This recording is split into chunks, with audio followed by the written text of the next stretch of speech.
This is the We Get Outdoors podcast. My name is Rob Yates. I am your host, and welcome to this episode. In this episode, we're going to get to know hurricane rider, kayaking world-renowned guide and coach, Kate Hives. In the episode, Kate's going to share with us how to wear your spray skirt when your belly changes during pregnancy, what her first motivator was to get paddling, and how she used visualization as her greatest skill to take her paddling to the next level, how one boat taught her how to surf, and whether she prefers high adrenaline or big expeditions. Lastly, we're going to be talking about high focus environments where the demand on your body and mind means there's no room for anything else. So without further ado, let's step into this amazing episode. This episode is brought to you by the We Get Outdoors tribe, where your next adventure is just one click away. You can join this, the fastest growing outdoor group on planet Earth, and become part of a tribe of like-minded outdoor enthusiasts, sharing your adventures, their adventures, trips and insights, and helping to ensure you plan and have the most perfect adventures. Click on the link in the description below to join for free right now. So today we have Kate Hives, and as you'll have heard in the introduction, she is what I would call a kayaking, canoeing, outdoor guru. Kate, welcome to the podcast. Thanks, Rob. It's great to have you here today. I just want to make sure you're not going to vomit because you're just coming out of the other end of morning sickness. We think we can do it without a bucket for the next hour?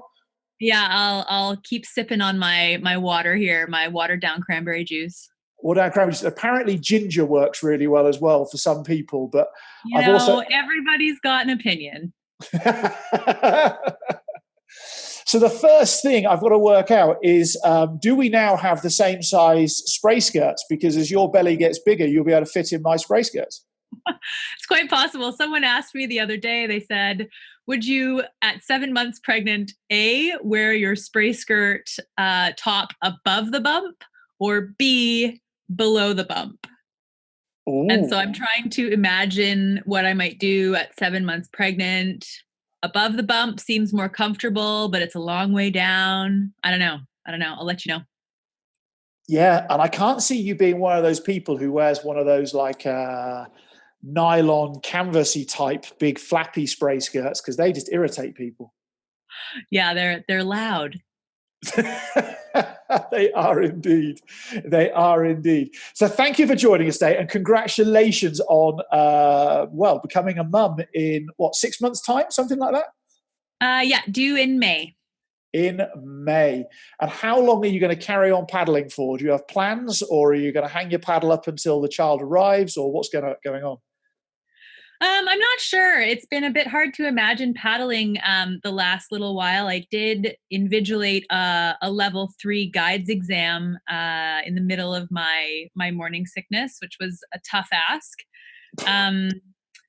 And so since then, I haven't really done anything at all because I've just been so sick and really not feeling up to it. But I imagine as I pull out of this, I really enjoy paddling when the light is low, and that happens so early in the day during the winter. So I love the light on the water during the winter. So I'm hoping to get out and just do some paddling around Vancouver Island. What a beautiful place in the world to do that. So that's where you're based, isn't it, Vancouver Island? That's right. Yeah, I live in Victoria, British Columbia. What a place.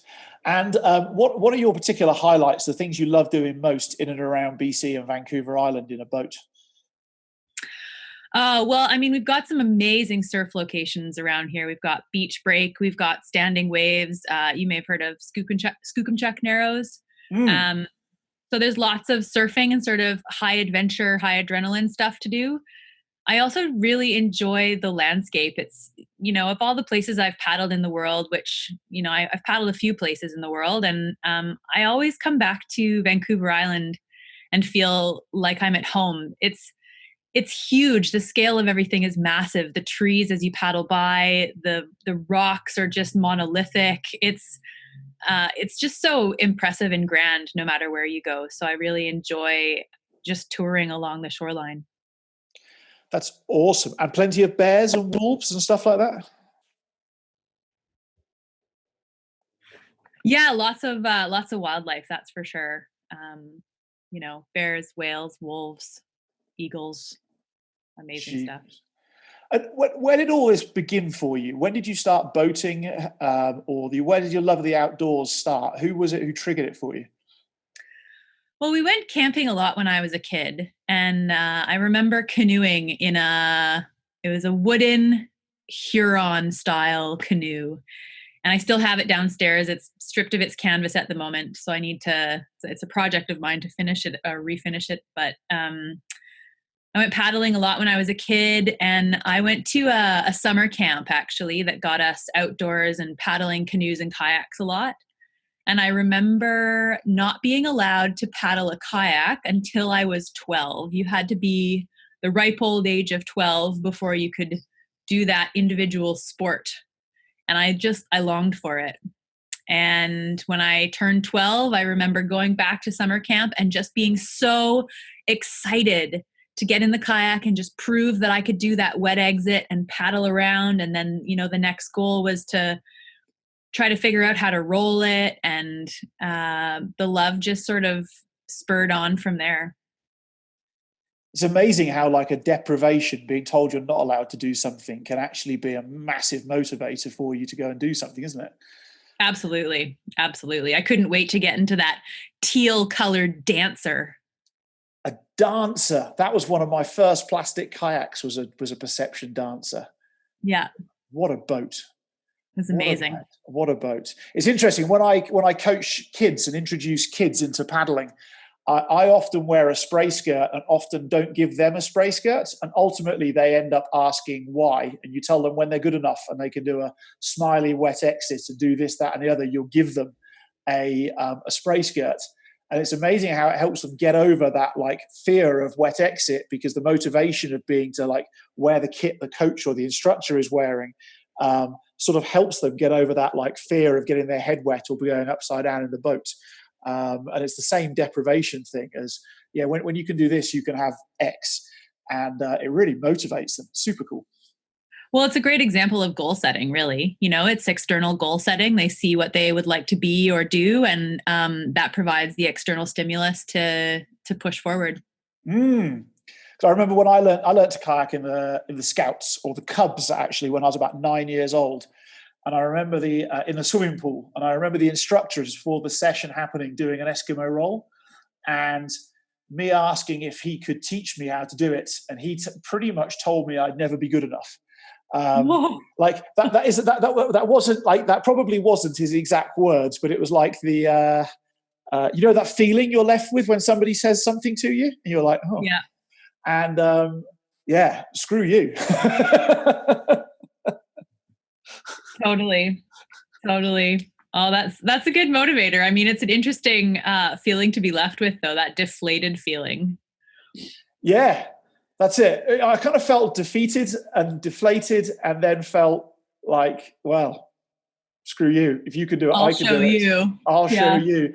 And I distinctly remember being in like a rotobat in a swimming pool, half drowning myself for hours on end, desperately trying to teach myself how to roll. That was anyway. This is supposed to be me interviewing you, not me recounting my childhood of boating. But yeah. Well, it's all tied together, Rob. I mean, it makes me remember, like, I wanted to learn to roll forever, and then I never actually learned. I didn't actually get my roll until I was in university and in whitewater paddling clubs, and spent hours in the pool and then hours upside down in a river, and finally got fed up and just made it happen. So from starting paddling when I was 12, I don't think I learned to roll until I was about 18. Yeah, 18, reliably. Do you remember that first roll on white water or in the sea, that first successful one? Not like the practice one, but the in anger, or not in anger, but you know what I mean? It's going to happen now. I don't actually. I don't recall it. I do remember going for a really long swim at this. It's a venue in Winnipeg, in Manitoba. It's called Sturgeon Falls. It's where one lake sort of empties into another large lake at a constricted point. And there's about 4 or 5 standing waves between an island and the main shore.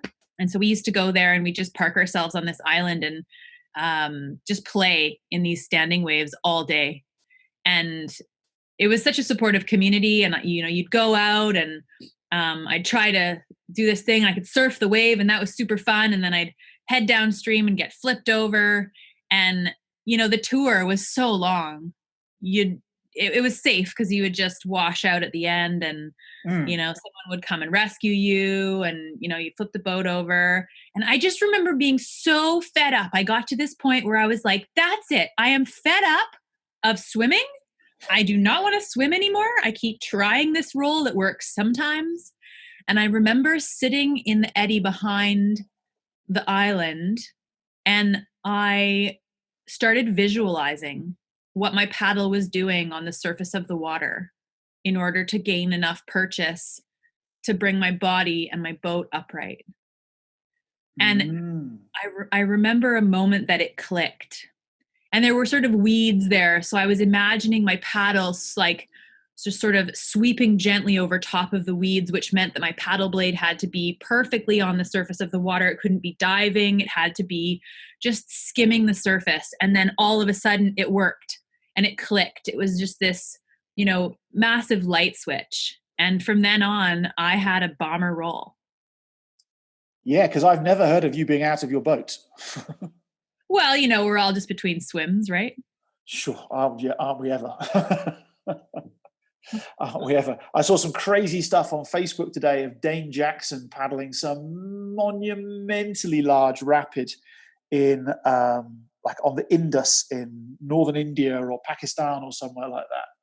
And I'm like, what? That's just crazy. I thought I was brave at one point in time with boating, but seeing what some people are doing now. You can't compare yourself to Dane Jackson. I was paddling on the Ottawa River in about 2005, and he was just a little tyke in this little tiny Jackson kayak with his dad, and he'd be out on the river and he'd be doing these amazing tricks and just throwing himself into whatever. And he was no higher than my hip.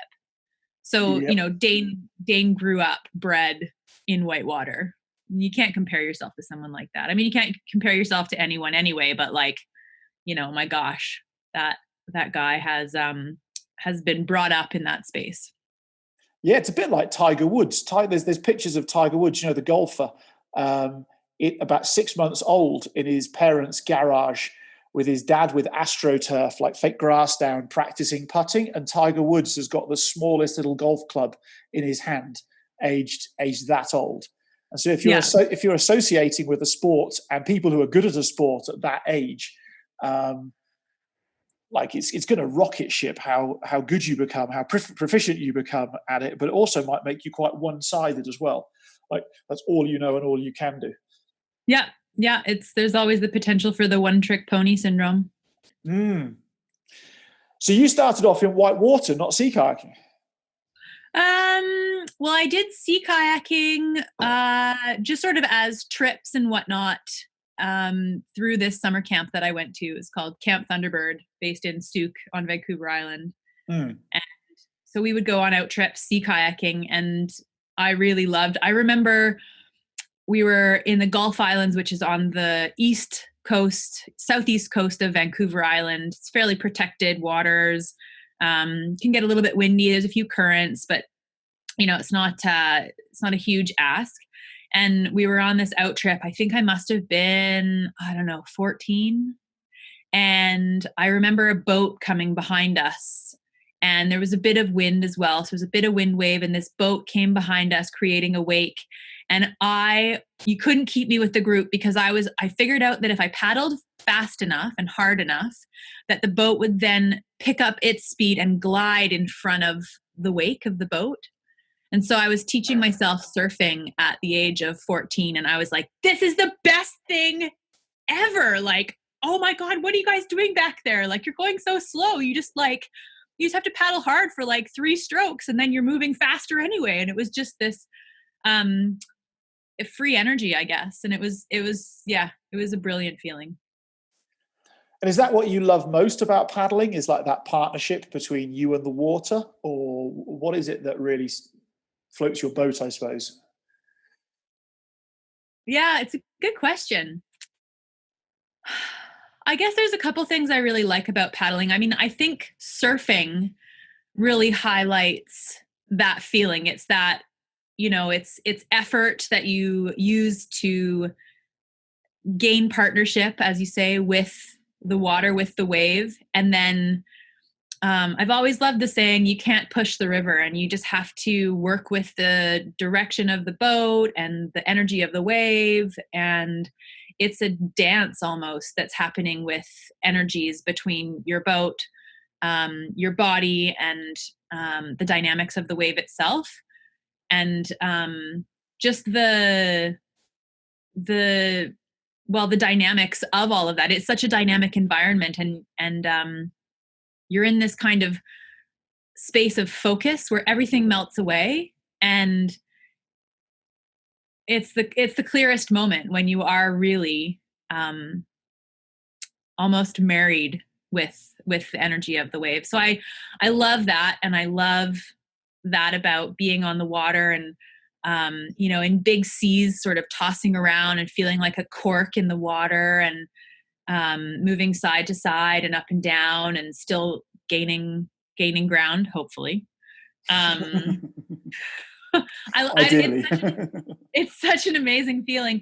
And then, at the same time, I love the feeling of exploring place from a relatively foreign perspective. We're terrestrial creatures for the most part. And watching the scenery and moving from place to place by way of water, and arriving at a beach or a location that is someplace that you really couldn't get to in any other way. There's something really magical about that. It's very interesting that I love sea kayaking, but I don't really enjoy going sea kayaking for like a half day or day paddle. I quite enjoy rock hopping or surfing for a half a day or a day. But if I'm to be really honest about sea paddling, is the idea of packing stuff in a boat for a length of time and disappearing off, as you say, to, I don't know, pulling up on a beach that you don't, that gives you the feeling that nobody's ever camped there before, and getting your tent out, and actually treating it as a vessel to travel with, as opposed to just something that you do for half a day or a day. Yeah. I have to say, the more and more I do this, the less inclined I am to just say, yeah, sure, let's put the boats on the roof and get all the kit together, and go down and we'll go paddle for a couple of hours, just flat water paddling, and then come back and clean all the gear. It just seems like quite the ask. And I love to do that when I'm working with people, when I'm coaching and I'm working with people's skill development. I mean, that really engages me in a different kind of way. But if I'm going out for just myself, generally speaking, I much prefer it to be either high adrenaline or a long expedition. It's funny. I often find in the like the high adrenaline big. I love big waves in a sea kayak. I absolutely adore them, and I find that almost the bigger the wave, the more it melts away stress, thoughts of rubbish that's going on in the rest of your life, like the broken thing at home that you've got to fix, and it almost becomes pure. Like I feel like I'm being purified by the sea as I'm in those huge waves, very, very present. Yeah, I mean, it's a brilliant kind of meditation. We talk a lot about mindfulness, and we talk a lot about being in the moment, and as you say, presence. But it can be a bit of an ethereal concept unless you're a master meditator, or you've had those experiences in the past. And through activity, through I mean, stress is probably the wrong word, but it's high demand. You're being asked a lot to focus. And I think that focus might be a better word than stress. So high focus environments where the demand on your body and your mind is such that there's no room for that other stuff. the extraneous stuff. Mm. It feels like it's in those spaces that mindfulness can really present itself if it has been an elusive concept in the past. And it almost is. It is a degree of stress, but not stress as people often think about it, like the negative stress. It's like a positive stress, I think.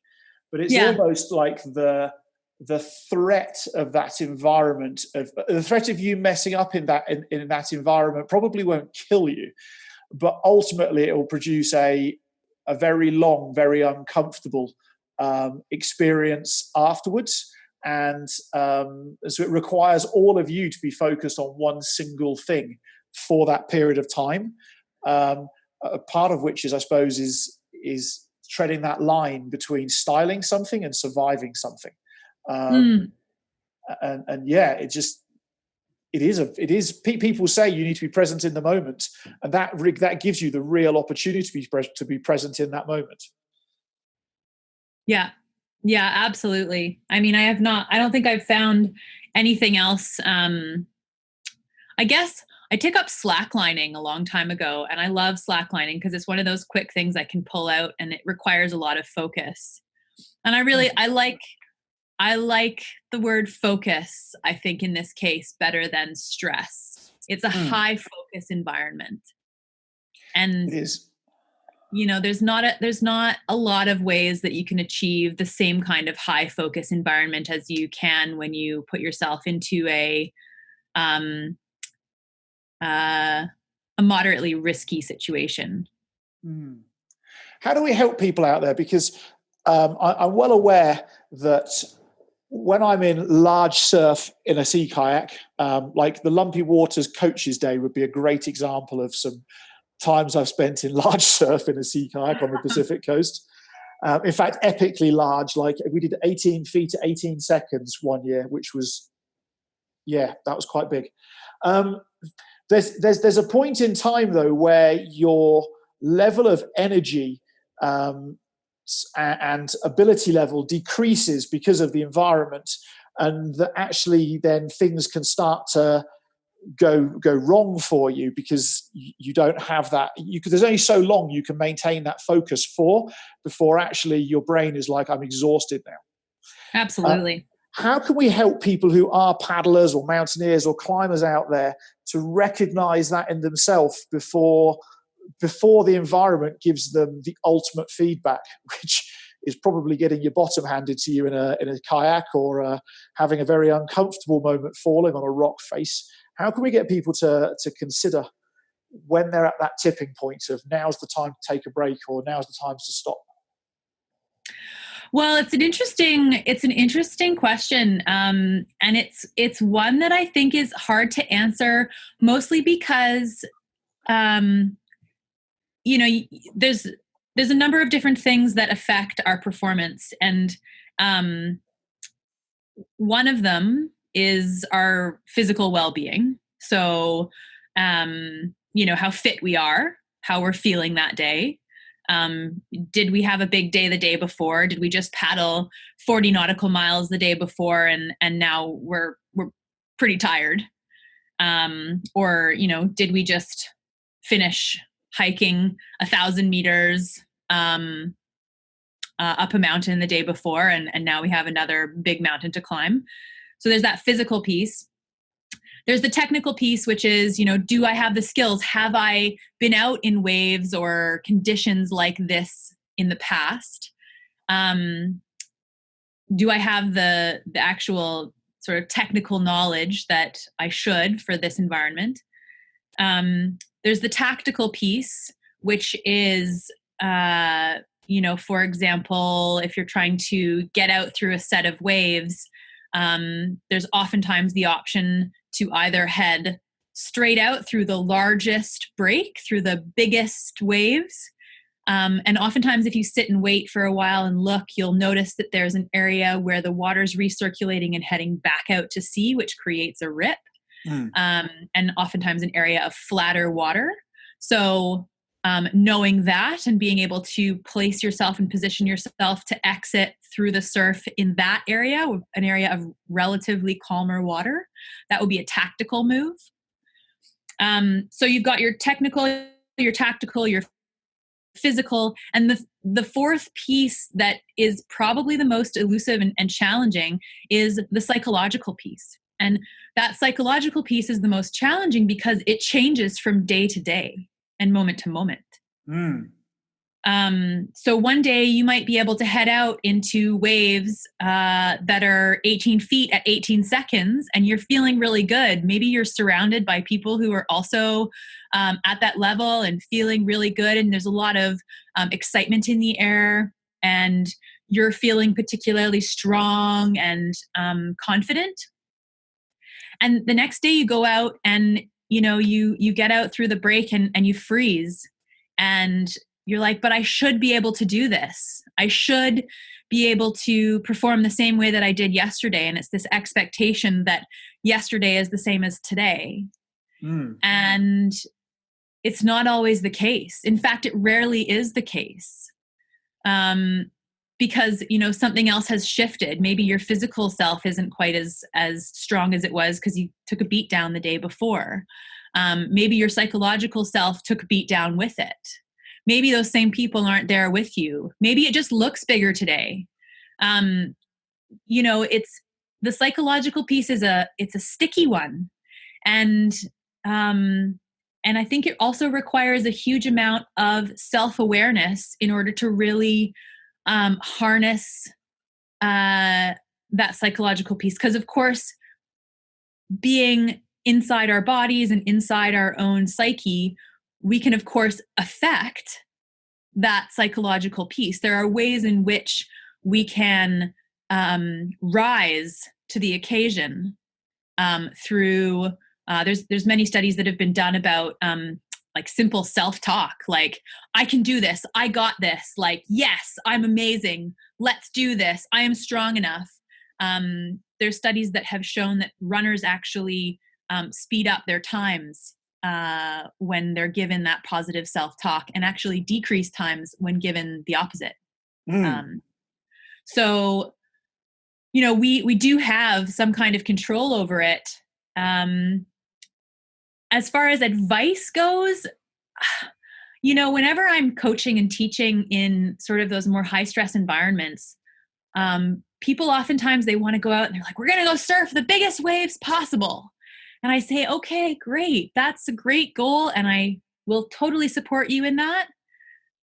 But before we do that, we're actually going to get out and we're going to surf the mini waves, the little knee-high waves that are like not intimidating at all. And that you're like, I totally got this, right? Because when you got this, the psychological piece is like, oh yeah, I'm a rock star.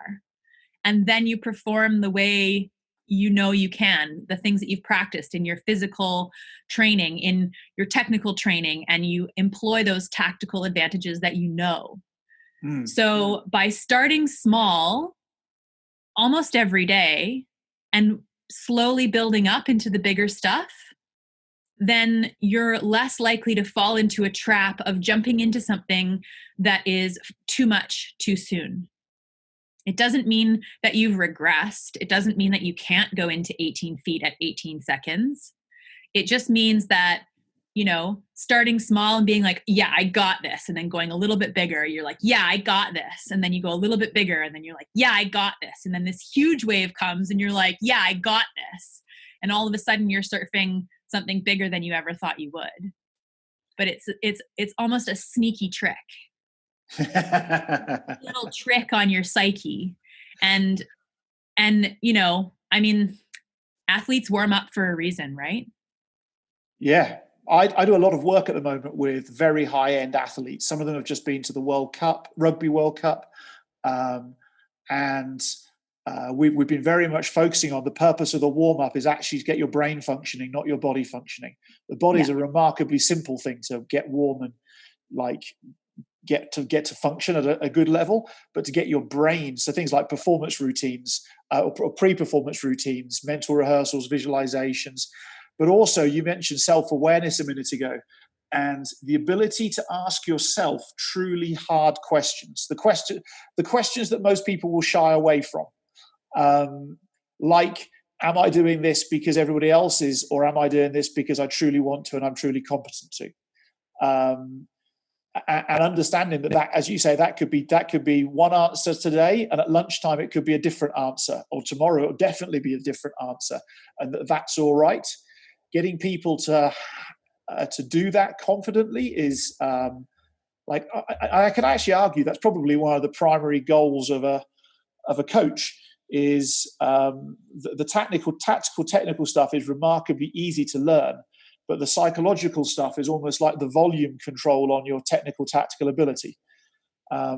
If your brain's functioning at a high level, you're technically more able, and if your brain's functioning at a low level, we've both seen people's skill levels fall apart very, very quickly. Absolutely, yeah.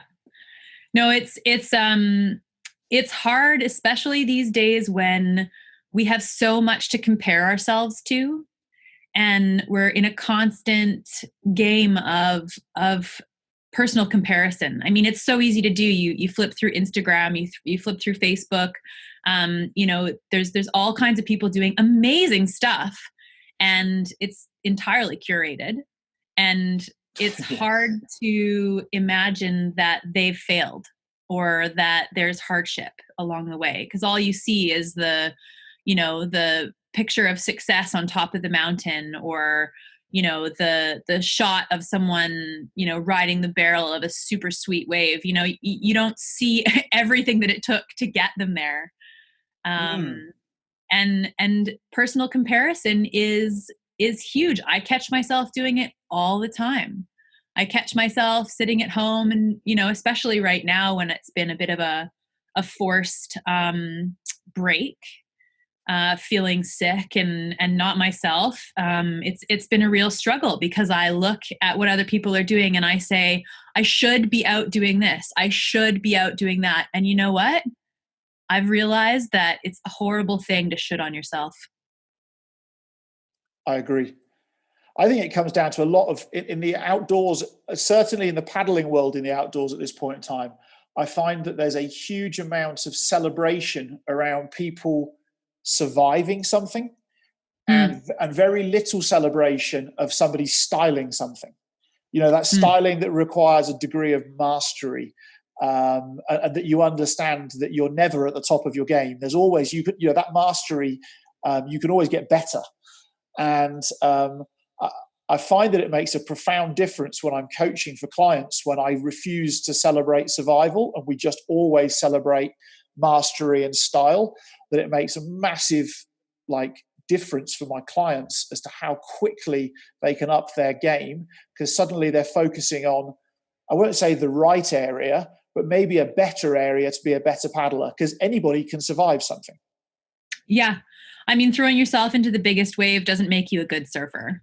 It just means that you have the balls or the guts to throw yourself into something huge. It doesn't mean that you have the technical skills to make it look pretty.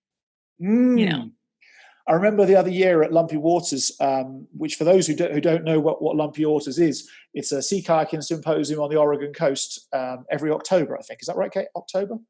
Yeah. Anyway, and I was out paddling with one of Marty. Is it? He's one of the hurricane riders. One of your friends? Yeah, Marty Perry. And it's ginormous waves. In fact, I think it was the year before you came, actually, that your first time at Lumpy Waters, and ginormous waves. And for everybody on the beach or those who are watching any video footage, you'd be like, "Whoa! Check that guy out! He's out in the huge waves."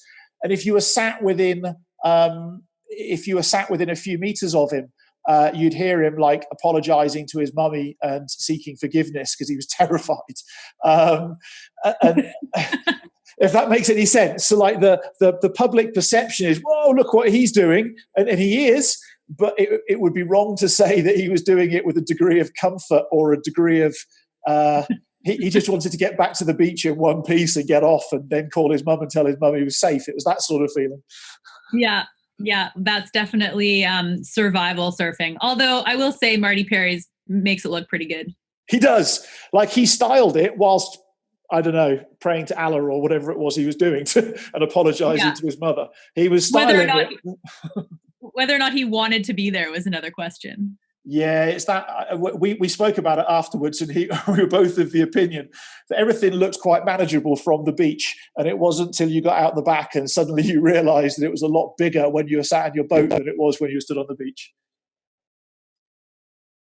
Isn't that always the case? That's happened to me so many times at Pacific City. I'm like, oh yeah, it looks great. Let's go for it. And you get out there and you think, oh my word, what have I done? I have to get back in now. Yeah, you realise that the getting out was actually the easy bit. It's the surviving the beating you're ultimately going to get on the way back in at some point in time. Yeah. So tell me, I've got a question for you. Well, I've got lots of questions. Obviously, it's a podcast, but whenever I've seen you, you have these people who book to go in your classes because Kate's teaching it. And they don't always look about what it is that Kate's teaching or like what the class title is. They're like, oh, Kate Hives is doing this. I want to go boating with Kate Hives. What is, and I describe that as like an X factor. And some coaches have it and some don't. Now, we know who those are who do have it, because generally they're invited to go to all sorts of cool places to go and coach. But what do you think your X factor is that makes people want to boat with you, regardless of what it is that you're supposed to be teaching in that class? Oh, goodness. That's a great question, Rob. It's a great question. We should ask some of my students. I love people. I love coaching. I love sea kayaking, but I think even more, I really love what it allows me to share with my students. And I think that one of the things that I have learned is that people inherently already are usually fairly aware about what they can and can't do. Whether or not it's conscious for them is another question. But I have this deep trust that students generally know what's best for themselves. And I think that there's a couple different models of coaching. One is that the coach has the information and they will give it to the students. That's one sort of idea of coaching.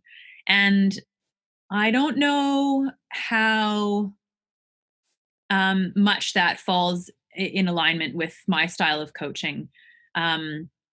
I really enjoy presenting ideas, allowing students to think about it and to play with it and to experiment with it, and ultimately arriving at their own conclusion for their bodies, for their boats, for something that's going to stick with them. And in the end, it becomes their learning. It's not me providing answers. It's not a teacher standing at the front of the class saying, and now we are going to learn this. It's, I hesitate to say an experiential style of learning, because I know that some people have had questionable experiences with that. Only in the sense that, people are really into answers and moving forward and progressing. But I think there's a way in which we can do it that acknowledges the students' inherent knowledge of their own bodies and their own selves. And the job of the coach is to draw that out. And that way we put the students always first. The students are always in control. And when they leave my class, my goal, is for them maybe not to never see me again, but to come back to take a different course with new questions, because they've learned that already. They've done that already. They don't need to redo it. They don't need to come back to get that little nugget that they'd forgotten. Because they can't get that nugget from me. It's theirs already. Because the model of the teacher or the instructor or the coach having the information and it being the coach's job to impart that information onto the client is great if you're looking at foundation building. So when somebody's got a limited or zero frame of reference, like they don't know which way to hold the paddle round, you can do some quick fixes with that. But ultimately, when you start to get like mastery, or like becoming more of a master of your craft, that becomes a limited function after a while, because you quickly reach the end of what actually you know about the sport, and then you've got to tailor everything to the individual human being, who's different to the individual human being they're sat next to, even if it's just in mindset. Yeah. It's and I completely agree, and I think that that especially when you're looking at mastery, this becomes a really important concept. And as you say that, and I think I did a course. It was a beginner's course. It was like a level 1, level 2 Paddle Canada course. I did it up in Prince Rupert this spring, and folks come in. Some of them have their own kayaks, some of them don't. Some of them have been on little paddling expeditions, some of them haven't. And for a lot of them, it was, they were all self-taught. So at that point, you're walking in and you're working with people's preconceptions, things that they've taught themselves, some hard-earned lessons that they've had. And essentially you're working with, you're starting at the bottom. And I employed this same tactic of coaching that I do when I work with folks who are towards the intermediate advanced level. And I was so incredibly overjoyed to watch these people experiment, because I really think that this is the rub. We look to these outer spaces for information, which is important, because to know when to ask for help is incredibly important. And I do value my job, and I think it's important. And so I don't want people to get the impression that they don't need an instructor ever. But that people can figure it out when given the right prompt or direction. And oftentimes, if you're able to send people in the right direction and let them mess around and make some mistakes, and then come back and let's talk about it, and how about let's try this. What would happen if ... And then they go off and they practice it again, and they're able to watch each other, and it becomes this really rich learning environment that isn't based on a demonstrate, explain, do, or whatever the IDEAS acronym is for teaching. It becomes very much about exploration and a curiosity, and I think that's what keeps it fresh for me too, because I'm always curious about how people will arrive at the correct answer, or the correct answer for them and for their bodies and for their boat. And at the end of this, it was 3 days. And at the end of this, like, everybody was beaming, absolutely beaming. And it was, they were like, wow, I really did this. Like, I can edge my boat. These people had no idea that it was okay to put your head, outside of the center line of your boat. That was something that you don't do, right? And these guys have they're just starting out in their paddling journeys, and they were all leaning out to the side of their boat. They were making the boats turn really beautifully, and it was remarkable. It was absolutely remarkable. And for me as a coach to watch that, and to really just see the joy on their faces, that's why I do this. That's absolutely why I do this. And it really took me acknowledging that it's actually not about me. It's just about the facilitation of an experience. Yeah, uh, it's very hard for people to go and take their egos and go and park them as a coach and go and park them somewhere else and say, actually, like, we're not here to make me a better kayaker or a better rock climber or whatever it might be. We're actually here, and my job is to ensure that you become that better. And I'm not really relevant in this whole equation in a lot of respects. I'm just here to support you find that. It's quite challenging for a lot of people, because a lot of people, I think, a lot of coaches lose their self-identity by not being the, like, inverted commas, expert anymore.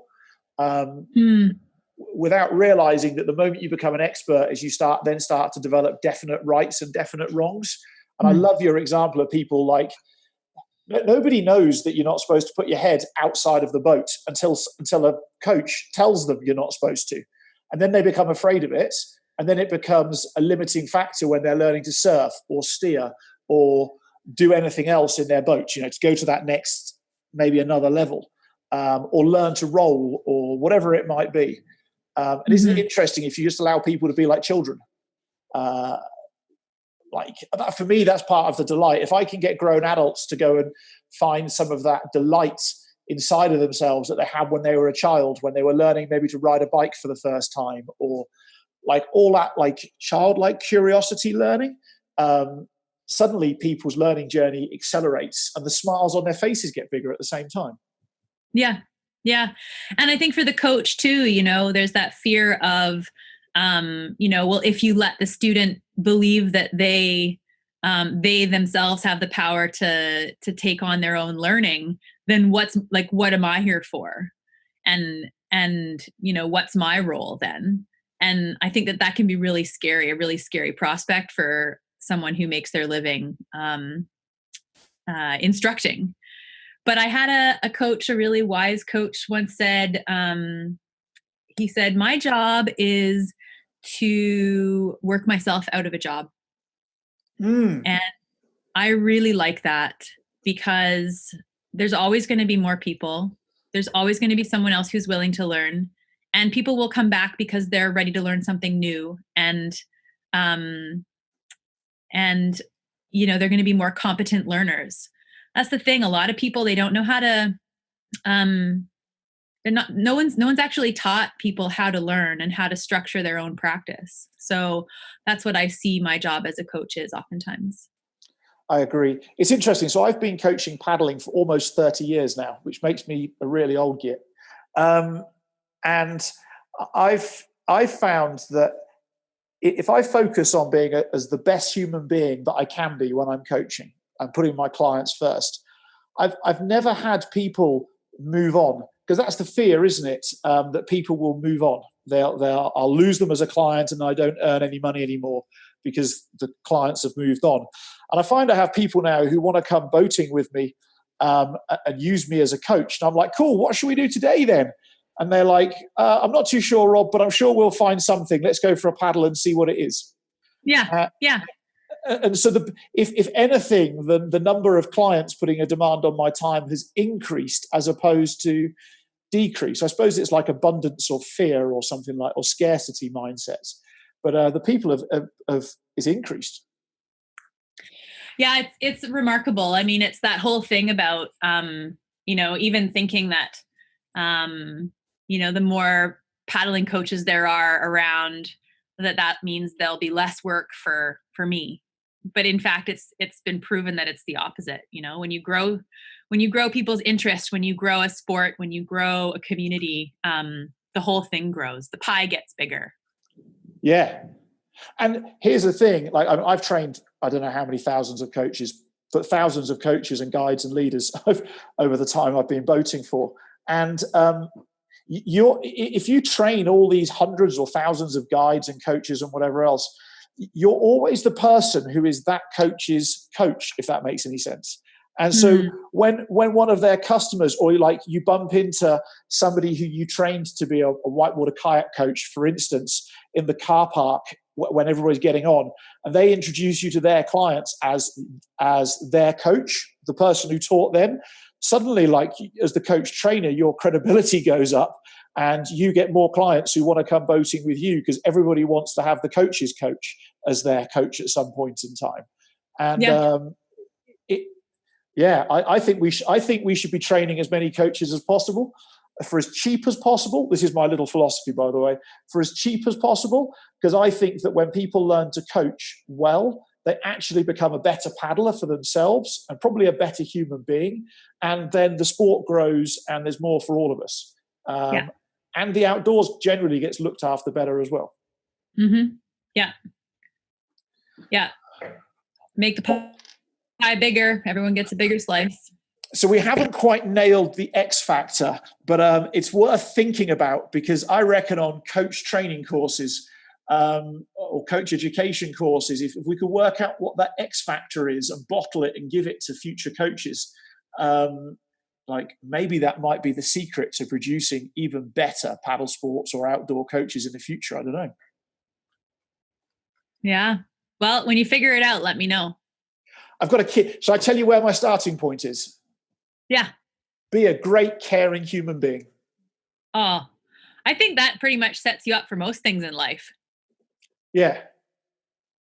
I think so. If you can honestly approach what it is that you're doing with deep care, compassion, and I think curiosity has got to be in there somewhere. Like a deep curiosity, not only of like what it is that your students need and what's happening for them, but also like, what is your process? Like my own personal process, like curiosity about that. And like, why am I doing this? Like I've always done it like this. And, to be curious about that as well is, I think, pretty powerful. It's interesting when I'm talking about safety in the outdoors, I often say when people have sayings like, we always do it like this, or it has to be like that, or it's always like that, this, or we never do X, Y, or whatever it might be.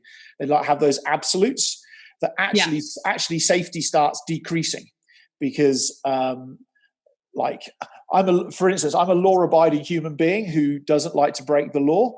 However, when my wife went into labor, trust me, there was not a lot of speed limits obeyed till we got to the hospital at like a rocket ship. And so to say that I'm a law-abiding human being as an absolute isn't really true and isn't really fair, because we will always stretch those.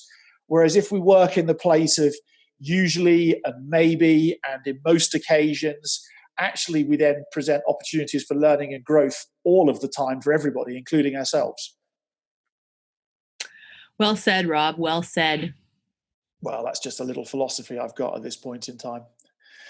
Who knows? Who knows? So tell me, what is it that lights your fire about paddling today? What's the most exciting thing maybe you've done recently? What is it you most want to do in the near future? I don't know. Oh, the most exciting thing. Well, I got to tell you, this last year I've been trying to figure out what it is that I'm doing, and where I'm headed.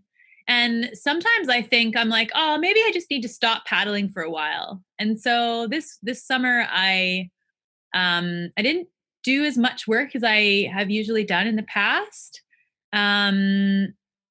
And towards the end of the summer, I took a group of, I think it was 4 fellas from Sweden, and they came to do a kayaking trip around Clayoquot Sound near Tofino on the west coast of Vancouver Island.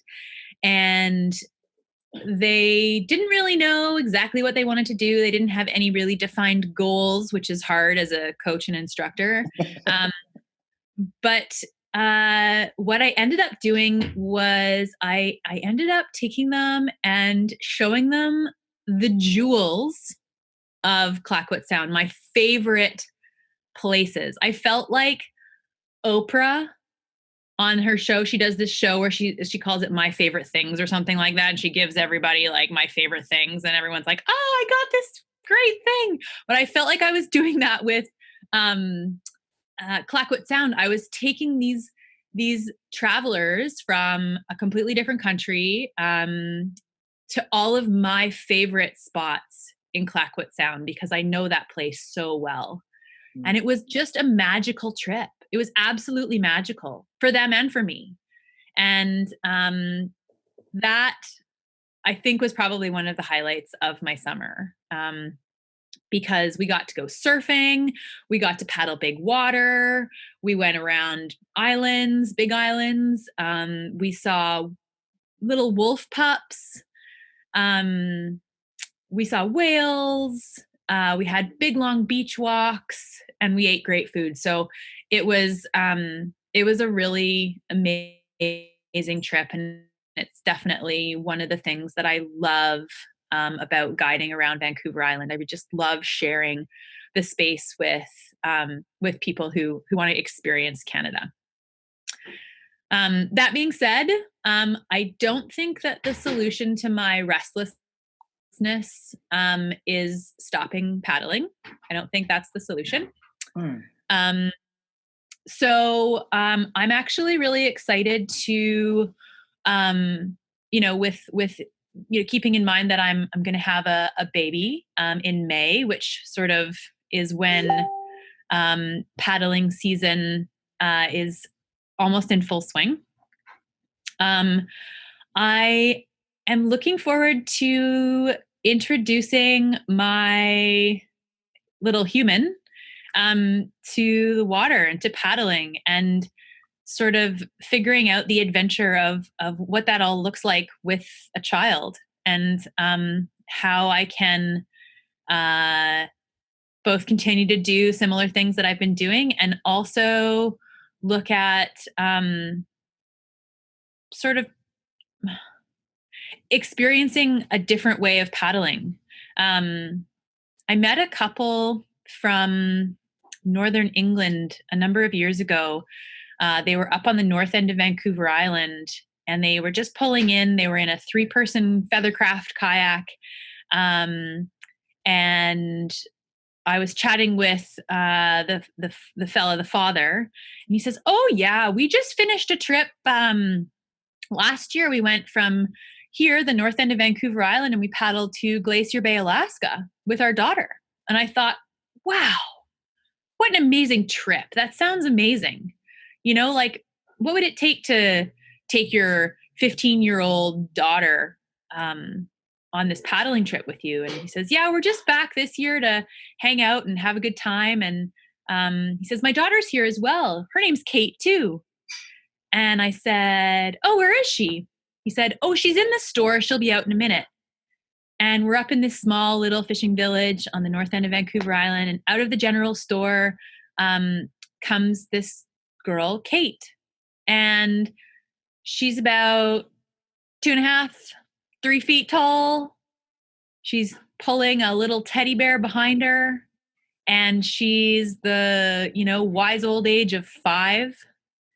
And she came and sat down between my dad, or her dad, and myself. And she looks up at me and she says, "What's your name?" I said, "My name's Kate." And she says, "Mine too. How exciting is that?" And we started chatting, and she was probably one of the most articulate 5-year-olds I've ever met. We talked about whales and her experiences paddling, and we ended up spending the rest of the day together. And I really started to imagine what it would be like to adventure with a little human and what that would look like.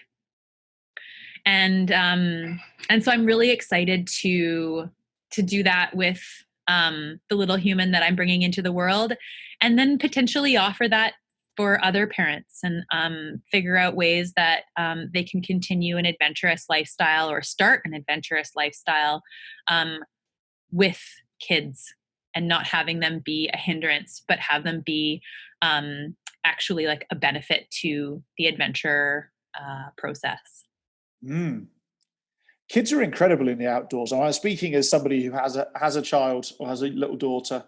Caitlin was 12 months old, and we took her on a week-long canoe expedition, and she absolutely loves it. Like, she's just got into hiking, age 3, believe it or not. And she exhausts herself. Like, she hikes for a day, does about 7 or 8 kilometers, and then the following day is cranky because she's just broken herself. But absolutely adores it. And I think that if parents are confident and happy doing something, kids are ultimately confident and happy doing it as well. And they just want to, kids ultimately want to see their parents happy. Like, that's the ultimate thing, really. And so as long as we're happy parents doing things that we love, the kids will just get on with it and love every second of it. Yeah. I had a lot of friends who like stopped their life because they became parents. Like they used to go hiking or kayaking or climbing, and they had kids, and they're like, yeah, when the kids are teenagers, we'll start up again. And I just think I think that sucks a little bit. I think they're denying the kids an opportunity to come and do some really cool stuff, like some character forming stuff at a really young age. And there's no reason why they can't do it. We just have to adjust what we do a little bit. Yeah, absolutely. Yeah. The other thing that comes to mind is I've just been looking at this place to do some surf camps in Portugal. It looks amazing, and it has beautiful accommodations and gorgeous surf and beautiful beaches. And so I'm thinking, maybe when baby is young, my partner can look after baby, and I can run a couple surf camps in a few spots that I really want to go. So watch this space for that. There is some monstrous surf in Portugal. Wow. Yeah. Can I come? Yeah, absolutely. Awesome. You're first on the list, Rob. No, I'm serious. I'm in. I'll fly to Portugal. It's like 8 hours from here, and the same and the same time zone as well. No, Portugal that would be an incredible experience. Would you do it in sea kayaks or surf kayaks, or what would be your thought? I think offering both. I think there's space for both. Cool. You know that Nello kayaks are made in Portugal? I didn't. Actually, you know what? I did. Yeah, I did know that. Yeah. And they've got a sea kayak, I think. Just chucking it out there. I don't know. I didn't know. I don't know how good it is or what it is, but I think they've got a sea kayak. Well, that's exciting. Let's go check it out. We'll go to a partnership thing. That would be amazing. All right, as we wander our way through this little conversation we're having, there's most of the people who are going to listen to this have a job, normally Monday through Friday, and then they break free to go and pursue their outdoor passion at the weekend. What would be your biggest piece of advice you could give to that person about how they can get more out of their paddling than they're currently getting? If you've got like a piece of gold or a gem you could give them? A piece of gold or a gem about how they can get more out of their paddling. Yeah. I think that as we grow and we learn to become better learners, there's a number of reasons that people might go into the outdoors. Maybe it's to become better technical paddlers. You want to be a better surfer. Maybe it's because you really just enjoy the feeling of gliding along the surface of the water and feeling like you're getting away from everything else that is with you on your day-to-day. Maybe it's to spend time with friends or family. There could be a number of different motivations. But I think that goal setting is we talk about it a lot, and I don't know how much it gets done when we go to think about our recreational opportunities and recreational activities. So, to be really clear about what it is that you're wanting to do in the outdoors and be honest with yourself about it. So, are you going out today to work on your forward stroke? Are you going out today to work on your surfing? Are you going out today to have a great time? Are you going out today to look for whales? Are you going out today to spend some quality time with someone who you would really like to connect more with? Are you going out today to spend some quality time with self? And once you become really clear about what your goal is, then everything else can melt away, and you don't have to stress out or worry about whether or not you are going fast enough, or finishing the planned, from A to B, or those other sort of extraneous things that pop into your mind. By having really clearly defined goals and realistic ones, I think that it can make for a lot more fun, and ultimately make the activity that much more rewarding. Mm. Do you think that people try and achieve too many things when they go out on occasions? Like they want to develop. I often ask clients, like, what is it you want to do today? And I've had on so many occasions, well, I'd really like to look at my forward paddling, and if we can develop my surfing, that would be really good. But I'd like to have some opportunity to relax and chill as well.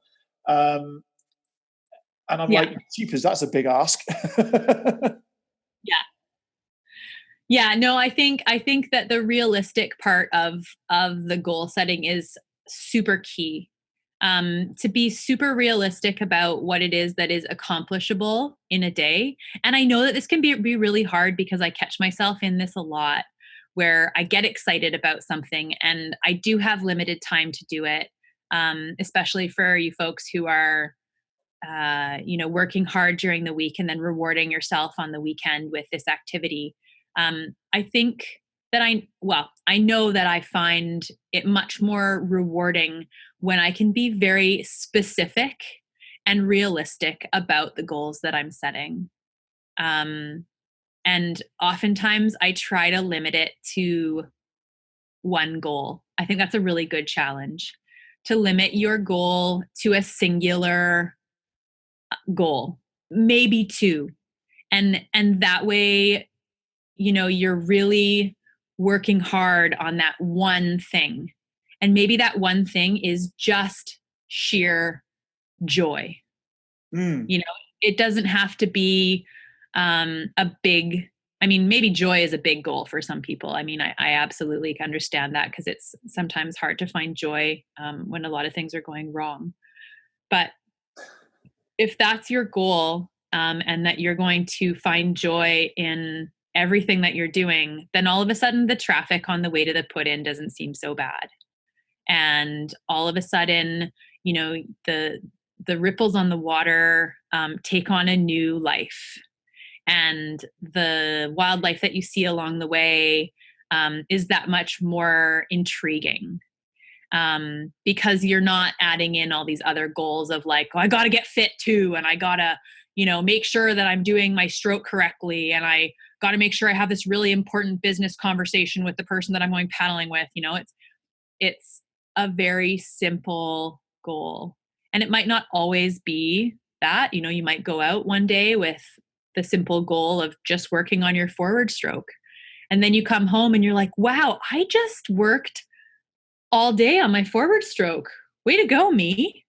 And then that in turn builds some really positive reinforcement for whatever it is that you're doing for your outdoor experience. And it makes it that much more enjoyable. So biting off little chunks of goals rather than creating a list. Mm. I think it's important to note that for people go out, it's all right to say, I just want to go out and hang out with friends today. That's my goal. Absolutely. I often think about, why do I go in the outdoors? Like, what is it? And part, it's interesting. It's the environment. It's a certain sort of people, and then it's probably the outdoor. Because I climb, I hike. Well, like you do everything as well. I mean, climb, hike, paddle, surf, the whole lot. Actually, the outdoor sport becomes like the third thing. It's very much the environment, the right sort of people, and then almost like the sport bit of it is the bit that glues those two together. And I think if you know why you do it, suddenly the whole world of opportunity starts arising more often. Yeah. Yeah, absolutely. I think you're hitting the nail on the head there, Rob. Yeah, well, it's all very well. I have a habit of being ethereal, though. I need to make it a bit more solid on occasions, but I'll get there one day.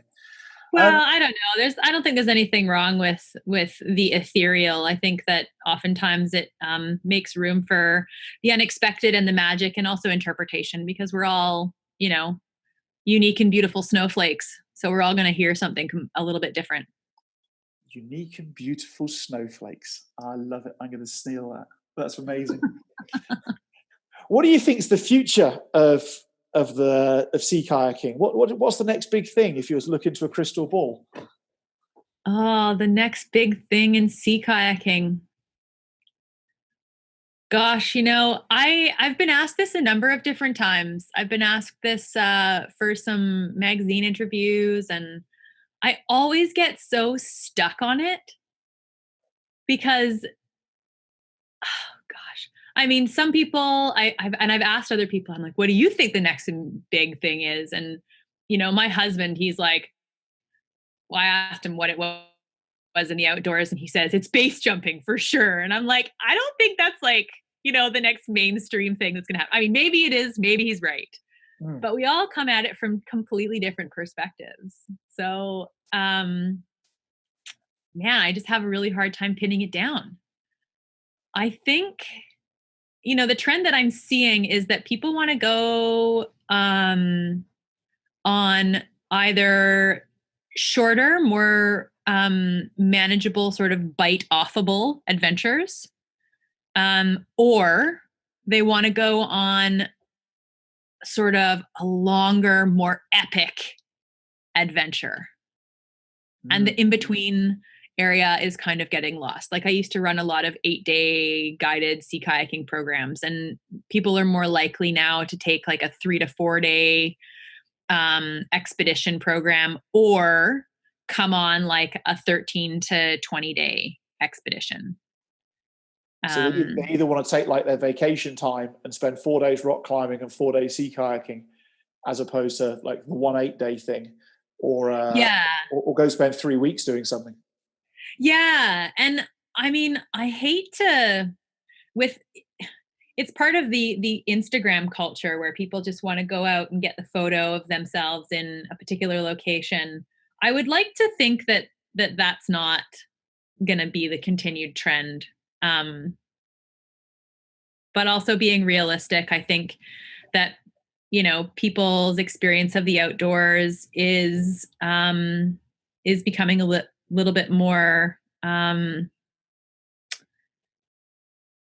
don't know, I hesitate to say token, because I know there's lots of people who do it for really great, passionate reasons.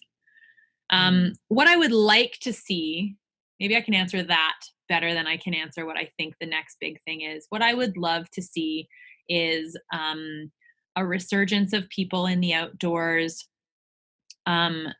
being in the outdoors for the sake of being in the outdoors, and not for a photograph, and not for status, and not for any other reason other than because it brings them great joy and connects them to the natural world. And that might seem a little bit, ethereal and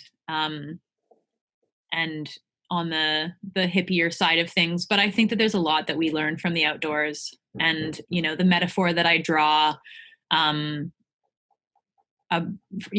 within my own life from experiences in the outdoors, the resilience that I find in the outdoors that I can then bring into my life in the city, becomes absolutely integral in me feeling like I can survive in the world that we are living in now.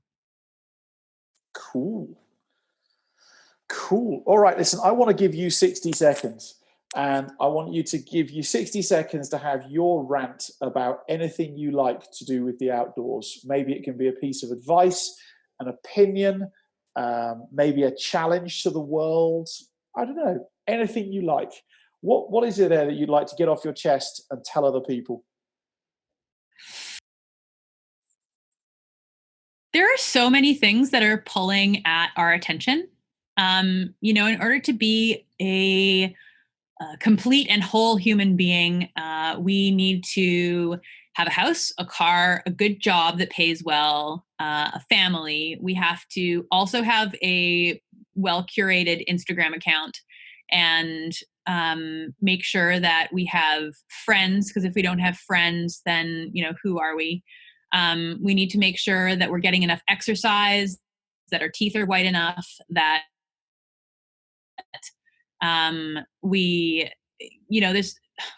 there's any number of different competing interests, and I haven't even touched on the demands that are placed on us by family and friends and work, and it's this huge list of things that we must do in order to just live day to day. And I think about the demands on my ancestors, my father, even my grandfather, my great grandfather, and I struggle to imagine that they had the same amount of demands on them. And so I'm reluctant to provide a piece of insight saying, you really just need to get in the outdoors more and you'll be happier and you'll have this great, wonderful life. Because it just ends up being another thing that, you have to add to the list of things that you need to do in order to be complete and whole. Not to mention, you need to be mindful and meditate and do yoga and everything else. I think getting into the outdoors is so important. I think it probably trumps a lot of those other sorts of demands. But I don't think it needs to be as big of an ask as we may make it out to be.